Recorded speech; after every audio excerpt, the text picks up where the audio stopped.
4.5 বছর আগের হারানো শহর, যার প্রতিটি দেয়াল যেন আজ এক দীর্ঘ বিশ্বাস। এক সময় যেখানে ছিল ধনী বণিকদের কোলাহল, দামি সুতি কাপড় আর মসলিনের ব্যবসা, আজ সেখানে শুধুই নিস্তব্ধতা। বাংলাদেশের ইতিহাসে এক রহস্যময় অধ্যায় হলো এই পানাম সিটি।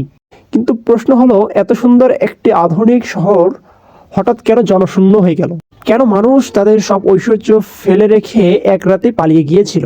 আজ আমরা জানবো পানাম সিটির পতনের সেই অজানা ইতিহাস।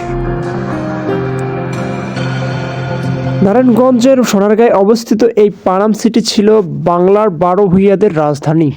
19 শতকে এখানে মূলত ধনী হিন্দু বণিকরা বসবাস করেন, যেখানে ড্রেনেজ সিস্টেম থেকে শুরু করে প্রশস্ত রাস্তা সবকিছু ছিল নিখুঁত।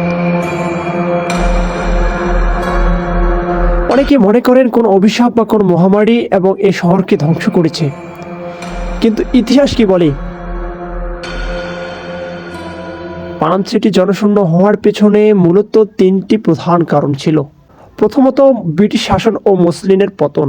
একসময় পানাম সিটি ছিল মুসলিম ব্যবসার প্রাণকেন্দ্র, কিন্তু ব্রিটিশদের অত্যাচারে যখন মুসলিম শিল্প ধ্বংস হয়ে গেল, তখন এই শহরের বণিকদের অর্থনৈতিক ভিত্তি নড়বড়ে হয়ে যায়। সবচেয়ে বড় ধাক্কাটি আসে 1950-এর দশকে। সাম্প্রদায়িক দাঙ্গার ভয়ে পানাম সিটির ধনী হিন্দু পরিবারগুলো তাদের বাড়িঘর ও ব্যবসা ফেলে নিরাপত্তার খোঁজে পার্শ্ববর্তী দেশ ভারতে চলে যেতে শুরু করে। সেই যে তারা ঘর ছেড়েছিলেন আর ফিরে আসেনি। তৃতীয়ত, শত্রু সম্পত্তি আইন।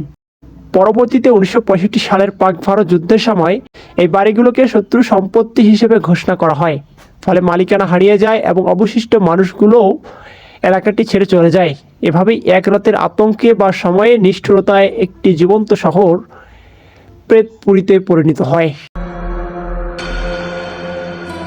আজ পানাম সিটি শুধুই একটি পর্যটন কেন্দ্র। পরিত্যক্ত এই বাড়িগুলো আমাদের মনে করিয়ে দেয় সময় ইতিহাস কতটা নির্মম হতে পারে। উপযুক্ত রক্ষণাবেক্ষণের অভাবে আজ এই অমূল্য স্থাপত্যগুলো ধ্বংসের পথে। আমাদের দায়িত্ব এই ইতিহাসকে সংরক্ষণ করা, কারণ এই ইট পাথরের দেয়ালগুলোই আমাদের শেকড়ের কথা বলে।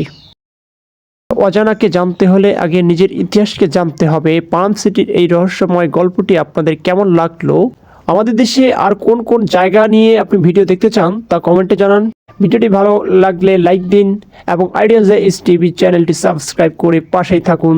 দেখা হবে পরবর্তী ভিডিওতে। আল্লাহ হাফেজ।